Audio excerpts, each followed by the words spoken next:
Hi മക്കളെ, welcome to JP's junior. അപ്പം miss ഇന്ന് വന്നിട്ടുള്ളത് നമ്മുടെ ഹിസ്റ്ററിയിലെ കുറച്ച് ഇമ്പോർട്ടൻ്റ് ആയിട്ടുള്ള ക്വസ്റ്റ്യൻസ് ഡിസ്കസ് ചെയ്യാൻ വേണ്ടിയിട്ടാണ്.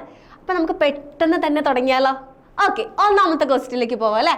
ഓക്കെ, നോക്കൂ, ഒന്നാമത്തെ ക്വസ്റ്റ്യൻ നോക്കൂ. What is E governance? E governance എന്ന് പറഞ്ഞാൽ എന്താണ്? പബ്ലിക് അഡ്മിനിസ്ട്രേഷൻ അല്ലേ, പൊതുഭരണത്തിലെ ക്വസ്റ്റ്യൻ ആണ് അല്ലേ? അപ്പൊ എന്താ ഇ ഗവേണൻസ് എന്ന് പറഞ്ഞാല്? ആദ്യം നമ്മൾ നോക്കേണ്ടത് എന്താണ്? ഗവൺമെന്റിന്റെ അഡ്മിനിസ്ട്രേറ്റീവ് റിഫോംസ് അല്ലെങ്കിൽ ഭരണ നവീകരണ പ്രവർത്തനങ്ങളിൽ വരുന്ന ഒന്നാണ് ഇ ഗവേണൻസ് അല്ലേ? അപ്പൊ ഇ ഗവേണൻസ് എന്ന് പറഞ്ഞാൽ എന്താണ് മക്കളെ ഇ ഗവേണൻസ് എന്ന് പറഞ്ഞാല്? ഇത്രയേ ഉള്ളൂ. അഡ്മിനിസ്ട്രേഷനിൽ ഇലക്ട്രോണിക് ടെക്നോളജീന്റെ ഉപയോഗം കൊണ്ടുവരുന്നതിനെയാണ് എന്ത് പറയാ? ഇ ഗവേണൻസ് എന്ന് പറയാ അല്ലെ? ഓക്കെ, അതിനൊരു എക്സാമ്പിൾ ആയിട്ട് നമുക്ക് എളുപ്പമായിട്ട് പഠിക്കാൻ പറ്റുന്ന നമ്മുടെ ടെക്സ്റ്റ് ബുക്ക് തന്നെ കൊടുത്തിട്ടുണ്ട് അല്ലേ? എന്താണെന്ന് അത്? യെസ്, നമ്മൾ 10th കഴിഞ്ഞാൽ ഈ +1 അപേക്ഷിക്കുന്നില്ലേ? ഈ സിംഗിൾ വിൻഡോ സിസ്റ്റം അല്ലെങ്കിൽ ഏകജാലകം എന്ന് പറയുന്നില്ലേ? അതൊക്കെ എന്തിനു ഉദാഹരണമാണ്? ഇ ഗവേണൻസിന് ഉദാഹരണമാണ് അല്ലേ? അതുപോലെ എന്തൊക്കെയാണ് ഈ ഗവേണൻസിന്റെ ഒരു ബെനിഫിറ്റ് അല്ലെങ്കിൽ നേട്ടങ്ങൾ എന്ന് പറയുന്നത് എന്തൊക്കെയാ? അതായത് ഈ ഒരു ഇലക്ട്രോണിക് ടെക്നോളജീൻ്റെ സഹായത്താൽ നമുക്ക് സർവീസ് കുറച്ചുകൂടി എഫക്റ്റീവായിട്ടും അതുപോലെ ഈസി ആയിട്ടും ലെസ് എക്സ്പെൻസിലും കിട്ടുന്നുണ്ട് അല്ലേ? അതായത് കുറഞ്ഞ ചെലവിലൊക്കെ നമുക്ക് ആ ഒരു സർവീസ് കിട്ടുന്നുണ്ട്. അതുപോലെ നമുക്ക് ഗവൺമെൻറ് ഓഫീസുകളിൽ പോയിട്ട് ക്യൂ നിൽക്കേണ്ട ആവശ്യമില്ല, സർവീസിന് വേണ്ടിയിട്ട് ക്യൂ നിൽക്കേണ്ട ആവശ്യമില്ല അല്ലേ? ഇപ്പം നമുക്ക് ഇപ്പോൾ ഒരു കറണ്ട് ബില്ലോ അങ്ങനെ എന്തെങ്കിലുമൊക്കെ അടയ്ക്കണമെങ്കിൽ നമുക്ക് ഗവൺമെൻറ് സ്ഥാപനങ്ങളിൽ പോയിട്ട് ക്യൂ നിന്ന് വെയിലിൽ കൊള്ളേണ്ട ആവശ്യമുണ്ടോ? ഇല്ല. നമുക്ക് ഈ ഒരു ടെക്നോളജീൻ്റെ സഹായത്താൽ വളരെ പെട്ടെന്ന് തന്നെ നമുക്ക് സർവീസ് കിട്ടുന്നുണ്ട് അല്ലേ? അതാണ് ഇ ഗവേണൻസ് എന്ന് പറയുന്നത്. ഓക്കെ അല്ലേ? ഓക്കെ, അടുത്ത രണ്ടാമത്തെ ക്വസ്റ്റ്യൻ എന്താന്ന് നോക്കിയോ? Explain the features of permanent land revenue settlement and the ryotwari system അല്ലേ? ശാശ്വത ഭൂനികുതി വ്യവസ്ഥയുടെയും റൈറ്റ് ടു വാരിയാണ് കേട്ടോ. ഓക്കെ, റൈറ്റ് ടു വാരി വ്യവസ്ഥയുടെയും സവിശേഷതകൾ വിശദമാക്കുക അല്ലെ? നമുക്കറിയാലോ, British exploitation and resistance, British ചൂഷണവും ചെറുത്തുനിൽപ്പും എന്ന് പറയുന്ന 4ാമത്തെ ചാപ്റ്ററിൽ വരുന്ന ക്വസ്റ്റ്യൻ ആണ് അല്ലെ? നമ്മുടെ ബ്രിട്ടീഷുകാർ ഇന്ത്യയിലേക്ക് വന്നത് എന്തിനു വേണ്ടിയിട്ടാ?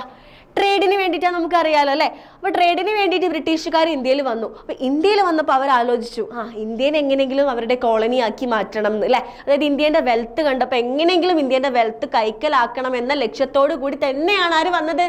ഈ ബ്രിട്ടീഷുകാർ ഇന്ത്യയിൽ വന്നത്. അതായത് ഇന്ത്യൻ്റെ വെൽത്ത് കൊണ്ടുപോകാൻ വേണ്ടിയിട്ട് ബ്രിട്ടീഷുകാർ നടപ്പിലാക്കിയിട്ടുള്ള ലാൻഡ് റവന്യൂ സിസ്റ്റമാണ് ഇത് അല്ലേ? അപ്പൊ അതിൽ ഒന്നാമത്തതാണ് പെർമനന്റ് ലാൻഡ് റവന്യൂ സെറ്റിൽമെന്റ് അല്ലെങ്കിൽ ശാശ്വത ഭൂനികുതി വ്യവസ്ഥ. അതിന്റെ സവിശേഷത എന്തൊക്കെയാ നോക്കിയോ? ഈ ശാശ്വത ഭൂനികുതി വ്യവസ്ഥേൻ്റെ അകത്ത് ഫസ്റ്റ് ആര് വരും? ഫസ്റ്റ് ബ്രിട്ടീഷുകാർ വരും. സെൻട്രൽ ആര് വരും? ജന്മിമാർ വരും. ഇപ്പുറത്ത് ആര് വരും? കർഷകർ വരും അല്ലെ? പെസൻസ് വരും അല്ലെ? അപ്പൊ ഈ കർഷകരുടെ കയ്യിൽ നിന്ന് ടാക്സ് വാങ്ങുന്നത് ആരായിരിക്കും? മിഡിൽ മാൻ ആയിട്ട് അല്ലെങ്കിൽ ഇടനിലക്കാരനായിട്ട് നിൽക്കുന്ന ജന്മി ആയിരിക്കും അല്ലെ? അപ്പൊ ഈ ജന്മീന്റെ കയ്യിലാണ് ആര് ടാക്സ് കൊണ്ടു കൊടുക്കുക? കർഷകര് ടാക്സ് കൊണ്ടു കൊടുക്കുക. ഈ ടാക്സ് ജന്മി നേരെ ആർക്ക് കൊടുക്കും? ബ്രിട്ടീഷുകാർക്ക് കൊടുക്കും. അപ്പോൾ ഈ ഒരു സിസ്റ്റത്തിൽ മിഡിൽ മാൻ അല്ലെങ്കിൽ ഇടനിലക്കാരനായിട്ട് പ്രവർത്തിക്കുന്നത് ജന്മി ആയതുകൊണ്ട് തന്നെ ഈ ഒരു സിസ്റ്റത്തിനെ അല്ലെങ്കിൽ ഈ ഒരു പെർമനന്റ് ലാൻഡ് റവന്യൂ സെറ്റിൽമെന്റിനെ പറയുന്ന മറ്റൊരു പേരാണ് ജമീന്ദാരി സിസ്റ്റം അല്ലേ? ഓക്കെ അല്ലേ? അപ്പൊ ഈ ഒരു ജമീന്ദാരി സിസ്റ്റത്തിൽ എൻറ്റയർ ലാൻഡിന്റെ ഓണേഴ്സ് എന്ന് പറയുന്നത് ആരായിരിക്കും? ജമീന്ദാർമാരായിരിക്കും അല്ലെ? അപ്പൊ ഈ ജമീന്ദാർമാരുടെ കീഴിലുള്ള ടെനൻസ് അല്ലെങ്കിൽ കുടിയാന്മാരായിരിക്കും ആര്? കർഷകര്. അപ്പൊ ഈ കർഷകര് ഈ ജന്മിന്റെ കയ്യിൽ നിന്ന് ഭൂമി പാട്ടത്തിനെടുക്കും. എന്നിട്ട് അവിടെ എന്ത് ചെയ്യും? കൃഷി ചെയ്യും. അത് മാത്രമല്ല, ഈ കർഷകര് കഷ്ടപ്പെട്ട് ഈ പാട്ടത്തിനെടുത്ത ഭൂമിയിൽ കൃഷി ചെയ്യും. കൃഷി ചെയ്ത് അവസാനം ഹാർവെസ്റ്റിംഗ് സീസൺ ഒക്കെ ആകുന്ന സമയത്ത് വിളവിന്റെ 60% 60% ആർക്ക് ടാക്സ് ആയിട്ട് കൊടുക്കണം അല്ലെ? ജന്മിക്ക് ടാക്സ് ആയിട്ട് കൊടുക്കണം. ബാക്കി 40% മാത്രമേ ആരുടെ കയ്യിൽ ഉണ്ടാവുള്ളൂ? കർഷകരുടെ കയ്യിൽ ഉണ്ടാവുള്ളൂ. ഓക്കെ, അപ്പൊ 60% ആർക്ക് കൊടുക്കണം? ജന്മിക്ക് കൊടുക്കണം. നെക്സ്റ്റ് പോയിന്റ് പറയുകയാണെങ്കിൽ ഇത്രയേ ഉള്ളൂ. ഇപ്പൊ എന്തെങ്കിലും ഒരു കാരണവശാല് ക്രോപ്പ് ഫെയിലിയർ അല്ലെ, കൃഷിനാശമോ വല്ലതും എന്തെങ്കിലും മഴയൊക്കെ നല്ലോണം പെയ്ത് കഴിഞ്ഞാൽ കൃഷിനാശം ഉണ്ടാവുമല്ലോ അല്ലെ? ക്രോപ്പ് ഫെയിലിയർ ഉണ്ടാവുമല്ലോ. അപ്പൊ അങ്ങനെ എന്തെങ്കിലും സംഭവിച്ചു കഴിഞ്ഞാൽ പോലും ടാക്സിൽ ഒരു റിഡക്ഷൻ പോലും ആര് കൊടുക്കില്ലായിരുന്നു? ജന്മിമാര് കൊടുക്കില്ലായിരുന്നു അല്ലെ? അതെന്തായാലും ആര് കൊടുക്കണം? കർഷകർ കൊടുക്കണം. അതും എങ്ങനെ കൊടുക്കണം? അല്ലെ ക്യാഷ് ആയിട്ട് തന്നെ കൊടുക്കണം അല്ലെ. ഇൻ കേസ് അവരുടെ കയ്യിൽ ക്യാഷ് ഇല്ല, പൈസ ഇല്ല, അപ്പൊ അവരെന്ത് ചെയ്യണം? വല്ല മണി ലെൻഡേഴ്സിന്റെ കയ്യിലൊക്കെ പോയിട്ട് പൈസ വായ്പയ്ക്ക് എടുത്തിട്ട് ആർക്ക് കൊടുക്കണം? ബ്രിട്ടീഷുകാർക്കല്ല, ബ്രിട്ടീഷുകാർക്കാണ് ലാസ്റ്റ് പൈസ എത്തുക, പക്ഷെ ആർക്ക് കൊടുക്കണം? ജന്മിമാർക്ക് കൊടുക്കേണ്ടത് അല്ലെ. അപ്പോൾ ഈ കർഷകർ എന്താണ്, കഷ്ടപ്പെട്ട് പണിയെടുത്താലും അവർക്ക് കിട്ടുന്നത് എന്താണ്? വളരെ തുച്ഛമായ ഒരു വരുമാനം മാത്രമേ ഇതിൽ കർഷകർക്ക് കിട്ടുന്നുണ്ടായിരുന്നു അല്ലെ. അതാണ് എന്ത്, ഈ ഒരു ശാശ്വത ഭൂനികുതി വ്യവസ്ഥയുടെ സവിശേഷതയായിട്ട് പറയുന്നത്. അടുത്തത് റേറ്റ് വാരി സിസ്റ്റം ആണ്, അല്ലെങ്കിൽ റേറ്റ് വാരി വ്യവസ്ഥ. ഓക്കെ, ഈ റേറ്റ് വാരി വ്യവസ്ഥയിൽ മിഡിൽ മാൻ ആയിട്ട് ആരെങ്കിലും ഉണ്ടോ? ആരുമില്ല അല്ലെ. ഇവിടെ ബ്രിട്ടീഷുകാരുണ്ടാവും, ഇവിടെ കർഷകരുണ്ടാവും. ഈ ബ്രിട്ടീഷുകാർ കർഷകരുടെ കയ്യിൽ നിന്ന് നേരിട്ട് ടാക്സ് കളക്ട് ചെയ്യുക, അതാണ് എന്ത്, റേറ്റ് വാരി സിസ്റ്റം. ഇതിൽ മിഡിൽ മാൻ ആയിട്ട് ആരും നിൽക്കുന്നില്ല. മറ്റേതിൽ ആരുണ്ട്? ജന്മിയുണ്ട്. ക്ലിയർ അല്ലേടാ? ഓക്കെ, നമുക്ക് അടുത്ത ക്വസ്റ്റ്യനിലേക്ക് പോയാലോ. Okay, explain any 2 categories of Indian civil service. Indian civil സർവീസിന്റെ ഏതെങ്കിലും 2 കാറ്റഗറീസ് ഏതാണ് പറയുന്നത്? ഇന്ത്യൻ സിവിൽ സർവീസിനെ നമ്മൾ എത്രയായിട്ട് ഡിവൈഡ് ചെയ്തിട്ടുണ്ടെന്നാ പഠിച്ചത്? 3 ആണല്ലേ. പക്ഷെ ഇവിടെ എഴുതാൻ പറഞ്ഞത് എന്താണ്? 2 എണ്ണമാണ് പറഞ്ഞത് അല്ലെ. അപ്പൊ ഒന്നാമത്തത് ഓൾ ഇന്ത്യ സർവീസ് അല്ലെങ്കിൽ അഖിലേന്ത്യാ സർവീസ് കൊടുക്കാം. രണ്ടാമത്തതോ സെൻട്രൽ സർവീസ് കൊടുക്കാം. മൂന്നാമത്തത് എന്തായാലും പറഞ്ഞേക്കാം. മൂന്നാമത്തെ ഏതാ? സ്റ്റേറ്റ് സർവീസ് ആണ് അല്ലെ, സംസ്ഥാന സർവീസ് ആണ്. അപ്പൊ 2 എണ്ണമാണ് നമ്മളോട് എക്സ്പ്ലെയിൻ ചെയ്യാൻ പറഞ്ഞത്. അപ്പൊ ഒന്നാമത്തെ നമുക്ക് പറയാം അല്ലെ. ഒന്നാമത്തെ എന്തായിരിക്കും? ഓൾ ഇന്ത്യ സർവീസ് അല്ലെങ്കിൽ അഖിലേന്ത്യാ സർവീസ് ആയിരിക്കും. അപ്പൊ ഈ ഒരു ഓൾ ഇന്ത്യ സർവീസിൽ ആളുകളെ റിക്രൂട്ട് ചെയ്യുന്നത് എങ്ങനെയായിരിക്കും? നാഷണൽ ലെവലിലായിരിക്കും അല്ലെ, ദേശീയ തലത്തിലായിരിക്കും ആളുകളെ തിരഞ്ഞെടുക്കുക അല്ലെ. അപ്പൊ അതിന് എക്സാമ്പിൾ ആയിട്ട് നമുക്ക് പറയുന്നത് എന്താ? IAS പറയാം, IPS പറയാം അല്ലെ. ഇതെങ്ങനെയാണ് തിരഞ്ഞെടുക്കുന്നത്? എങ്ങനെയാ? നാഷണൽ ലെവലിലാണ് അല്ലെ. അപ്പൊ ഈ ഒരു ഇവരെ അല്ലെങ്കിൽ ഈ IAS IPS ഇങ്ങനെയുള്ള ആളുകളെയൊക്കെ എന്താണ് അപ്പോയിന്റ് ചെയ്യുന്നത് എവിടെയായിരിക്കും? എവിടെയായിരിക്കും അപ്പോയിന്റ് ചെയ്യുക?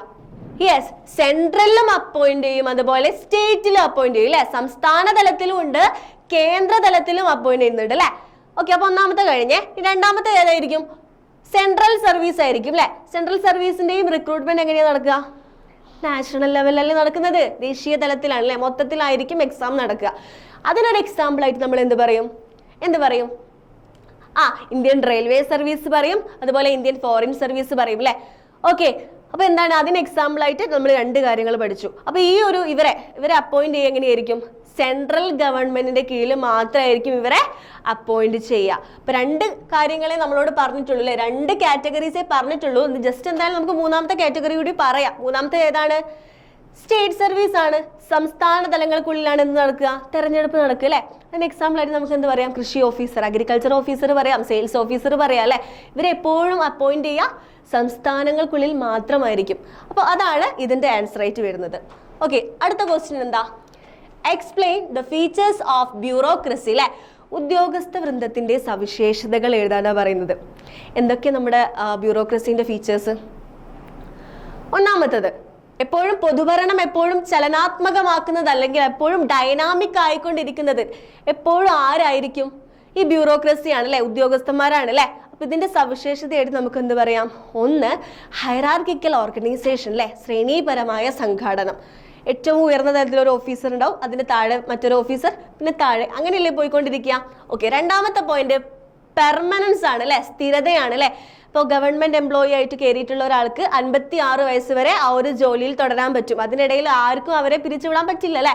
മൂന്നാമത്തത്, appoint on the basis of qualification അല്ലെ. അവരെ അപ്പോയിന്റ് ചെയ്യുന്നത് എങ്ങനെയായിരിക്കും? അവരുടെ വിദ്യാഭ്യാസ യോഗ്യതയുടെ അടിസ്ഥാനത്തിലായിരിക്കും. നാലാമത്തെ പോയിന്റ്, പൊളിറ്റിക്കൽ ന്യൂട്രാലിറ്റി അല്ലെങ്കിൽ രാഷ്ട്രീയ നിഷ്പക്ഷത. അതായത് ഒരു ഗവൺമെന്റ് എംപ്ലോയി ഏതെങ്കിലും ഒരു പാർട്ടിനോട് മാത്രം എന്ത് കാണിക്കാൻ പാടില്ല? കൂറ് കാണിക്കാൻ പാടില്ല അല്ലെ. എല്ലാ പാർട്ടിനോടും എങ്ങനെ നിൽക്കണം? ന്യൂട്രൽ ആയിട്ട് നിൽക്കണം അല്ലെ. ഇപ്പൊ ഏത് പാർട്ടിയാണോ ഭരണം ഇപ്പൊ നടത്തിക്കൊണ്ടിരിക്കുന്നത് ആ പാർട്ടിക്ക് അനുയോജ്യമായിട്ടുള്ള കാര്യങ്ങൾ മാത്രമേ അവർ ചെയ്യാവൂ അല്ലെ. എല്ലാ പാർട്ടിനോടും എന്താണ്? ഒരുപോലെ നിൽക്കുക. ഓക്കെ, ലാസ്റ്റ് പോയിന്റ് പ്രൊഫഷണലിസം അല്ലെങ്കിൽ വൈദഗ്ധ്യമാണ്. ചെയ്യുന്ന ജോലിയിൽ അവർക്ക് എന്തുണ്ടായിരിക്കണം? കഴിവ് അല്ലെ, വൈദഗ്ധ്യം ഉണ്ടായിരിക്കണം. ഈ 5 പോയിന്റ്സ് ആണ് എന്തിൽ പറയാനുള്ളത്? ഈ ഉദ്യോഗസ്ഥ വൃന്ദത്തിന്റെ സവിശേഷതകൾ പറയാനുള്ളൂ. നമുക്ക് ലാസ്റ്റ് ക്വസ്റ്റ്യനിലേക്ക് പോകാമല്ലോ, അത് ഇമ്പോർട്ടന്റ് ആണ് കേട്ടോ. Last question, differentiate Lokpal and Lokayukta. അതായത് ലോക്പാലും ലോകയുക്തയും തമ്മിലുള്ള ഡിഫറൻസ് എന്താണെന്ന് ചോദിക്കുന്നത്. ഇതും എന്താണ്? നമ്മുടെ 3ാമത്തെ ചാപ്റ്ററിൽ പഠിക്കാനുള്ളതാണ് അല്ലെ. പബ്ലിക് അഡ്മിനിസ്ട്രേഷൻ, പൊതുഭരണത്തിൽ പഠിക്കാനുള്ള കാര്യമല്ലേ. അതിൽ അഡ്മിനിസ്ട്രേറ്റീവ് റിഫോംസിൽ വരുന്ന 2 കാര്യങ്ങളാണ് ഇത് അല്ലെ. അപ്പൊ ലോക്പാൽ എന്ന് പറഞ്ഞാൽ എന്താണ്? ലോക്പാൽ ഇത്രയേ ഉള്ളൂ. ഈ പൊളിറ്റിക്കൽ ലെവലുള്ള ആളുകളോ അതുപോലെ മറ്റ് എംപ്ലോയീസോ ഇവരൊക്കെ എന്തെങ്കിലും കറപ്ഷനിൽ അഴിമതി ചെയ്ത് കഴിഞ്ഞാൽ അത് കണ്ടെത്താൻ വേണ്ടിയിട്ട് ഉള്ളൊരു ഇൻസ്റ്റിറ്റ്യൂഷൻ അല്ലെങ്കിൽ ഒരു സമിതിയാണ് എന്ത് ലോക്പാൽ എന്ന് പറയുന്നത്. അതായത് നാഷണൽ ലെവലിൽ അല്ലെ ദേശീയ തലത്തിൽ ഉദ്യോഗസ്ഥന്മാർ എന്തെങ്കിലും തരത്തിലുള്ള അഴിമതി ചെയ്തിട്ടുണ്ടെങ്കിൽ അത് അന്വേഷിക്കുന്ന സ്ഥാപനമാണ് എന്ത് ലോക്പാൽ എന്ന് പറയുന്നത്. ഇനി ലോകായുക്ത എന്ന് പറഞ്ഞാൽ എന്താണ്? സ്റ്റേറ്റ് ലെവലാണ് അല്ലെ. അതായത് സംസ്ഥാനങ്ങൾക്കുള്ളിൽ ഈ എംപ്ലോയീസോ അല്ലെങ്കിൽ എന്താണ് പൊളിറ്റിക്കൽ ലെവലിൽ രാഷ്ട്രീയ തലത്തിലുള്ള ആളുകളോ എന്തെങ്കിലും കറപ്ഷനിലെ അഴിമതി മറ്റും കാണിച്ചിട്ടുണ്ടെങ്കിൽ അത് കേസെടുത്ത് അന്വേഷിക്കുന്നതായിരിക്കും ആര്? ലോകയുക്ത എന്ന് പറയുന്നത്. അപ്പൊ ഇത് രണ്ടും എന്താണ് ഡിഫറൻഷിയേറ്റ് ചെയ്തിട്ടുള്ള കാര്യങ്ങൾ പഠിക്കണം. ഓക്കെ അല്ലടാ? ഓക്കെ. ഇപ്പൊ ഈ 5 ക്വസ്റ്റ്യൻസിന്റെ മക്കൾക്ക് ക്ലിയർ ആയിട്ടുണ്ടാവുമല്ലോ? ഉറപ്പല്ലേ? സെറ്റ് അല്ലേ? ഓക്കെ. അപ്പൊ നമ്മൾ അടുത്തൊരു ക്ലാസ്സിൽ വരും വേറെ ക്വസ്റ്റ്യൻസ് ആയിട്ട്. നമ്മളിങ്ങനെ ക്വസ്റ്റ്യൻ ചെയ്ത് പഠിച്ച് കഴിഞ്ഞിട്ട് എക്സാമിലേക്ക് പോകുള്ളൂ കേട്ടോ. അപ്പൊ എന്ത് ചെയ്യാം? മിസ് അപ്ലോഡ് ചെയ്യുന്ന ബാക്കിയുള്ള വീഡിയോസ് കാണണമെങ്കിൽ നിങ്ങൾ എന്ത് ചെയ്യണം? ഞങ്ങളുടെ യൂട്യൂബ് ചാനൽ സബ്സ്ക്രൈബ് ചെയ്യണം അല്ലേ? നിങ്ങളുടെ യൂട്യൂബ് ചാനലിന്റെ പേരെന്താ നിങ്ങൾക്ക് അറിയാലോ? യെസ്, JP's Junior എന്ന് പറയുന്ന ചാനൽ സബ്സ്ക്രൈബ് ചെയ്യൂ. അപ്പൊ മിസ് അടുത്ത ക്ലാസ്സിൽ വേറെയും കുറെ ക്വസ്റ്റ്യൻസ് ആയിട്ട് നിങ്ങളുടെ മുന്നിൽ വരും. ഓക്കെ, ബൈ മക്കളെ.